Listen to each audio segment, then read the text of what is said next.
How's it going, everyone? This is Chris with D'Angelo's Woodcraft, and today we're going to be making probably the only shop cart you'll ever need for a small shop. It's fast and easy to make, mobile, and it maximizes storage under your tools.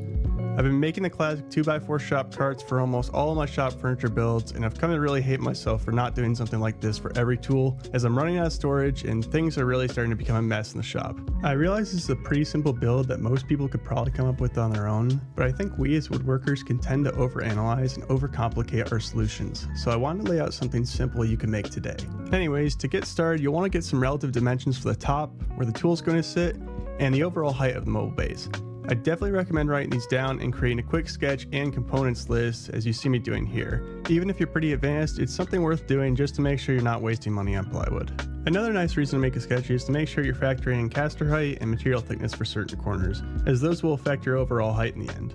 I'll link the casters in the description as they're relatively cheap and the mechanism for locking is one I've come to like a lot. With the planning portion out of the way, I went ahead and started cutting down all those pieces. Like I'm sure is the case with many of you, I cannot fit a full piece of plywood in my car, so what I almost always do is have them rip the full sheet in half lengthwise so it will fit in my car. Then, using my larger crosscut sled at home, I'm able to break down those long 8 foot by 2 foot pieces into less awkward sized stock and go from there. So, with all my components ready, I can start assembling. For butt joints like this, I use these little clamps from Rockler. I'll go ahead and link them in the description for you because they are pretty convenient.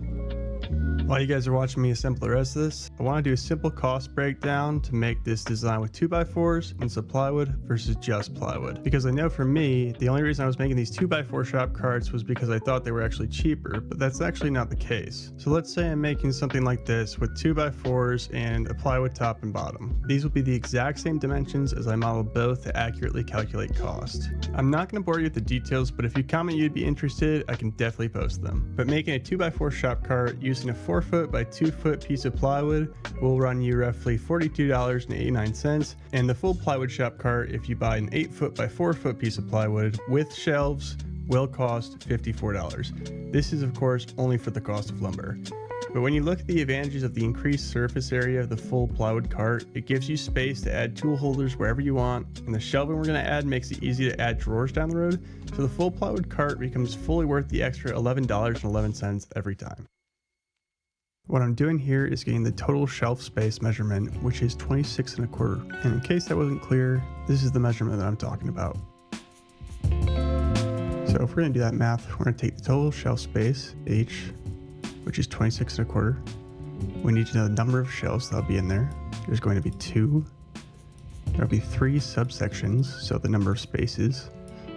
Material thickness is going to be 3/4 inch, and then we're going to be finding shelf spacing.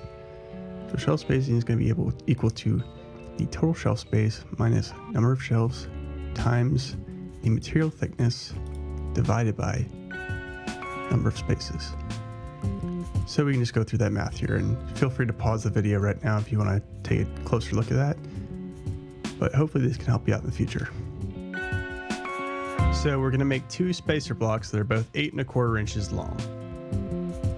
I was going to cut this part out, but you probably shouldn't cut on your table saw like this. It's a very long piece, and so it's likely to kick back. I do have a splitter, and I do have that grippy block that allows me to really push into the fence well, but still not the best idea ever. So to reiterate, we just cut those spacer blocks, but now we need to get the actual measurements of the shelves. So we're looking for the depth and the length. And I didn't show you me cutting those down, but now you're going to use the spacer blocks we cut to install the shelves in a hassle-free manner. So with the assembly all taken care of, we can now add the casters. To do this, I'll be using 1 inch long, 5/16 inch lag screws. I hadn't accounted for this, but 3/4 inch lag screws don't seem to exist, or are at the very least uncommon. So I wound up attaching some 1/4 inch plywood riser blocks to keep from having the lag screw points sticking up through the base. And then I just attach those to the base. Be mindful if you use nails or screws to do this, as you don't want them interfering with your lag bolts. After those are attached, place your casters where you want them. I just line them up with the corners and use a pencil to trace out the holes. For lag screws, you absolutely need to drill pilot holes. For 5/16 inch lag screws in softwood like this, you can use 7/16 inch pilot holes. But if you want to use a different size lag screw, it's really easy to find a chart for pilot hole size online. Also, be careful of your depth and use a masking tape flag in your drill bit to get a consistent depth. I accidentally drilled through my base in a few spots because I set my flag too deep, but this was an easy fix, as I'll show you in a minute. For any work with a hex bolt style head like this, you should definitely pick up a socket head adapter for your drill or driver. For most people, a 1/4 inch to 1/4 inch should work just fine, but I'll link a kit that's only $8 on Amazon that includes every size you should ever need. And once all those wheels are on, go ahead and flip that over and give it a little roll to test it. Okay, so these are the holes I was telling you about that were just a bit too deep. I may use 1/2 inch plywood for my riser blocks in the future, but as you'll see on the top, I could have easily avoided this if I had set the pilot hole depth just a little bit shallower. Anyways, I don't want these screw points sticking up and jabbing me or getting caught on things in my storage, so I filed the tips to flush, then filled these holes with some wood filler. Now you want to place your tool on top of the cart where you want it mounted. Then, use the lag screws you got for mounting to mark the hole locations. Just press them down hard enough to leave a mark. Before you head to the hardware store, you're going to want to get a measurement of the tool's base thickness. Then, select a lag screw that's not so deep that it will go through the top. For this tool, I'm using 2.5 inch lag screws and using some 5/16 inch washers to evenly distribute the lag screws force. You may see some people using bolts and nuts for mounting, but I haven't found this to be necessary as we're not mounting to a wall. All the tool's weight is supported by the shop cart, so the only purpose for these screws is to hold the tool in place.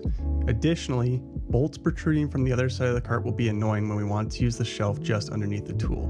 Lag screws, or I suppose you could even use normal screws and washers, will make for a cleaner mount. And now that the tool's mounted, you could probably stop right there, but I did want to add some handles just to make the cart a little easier to maneuver.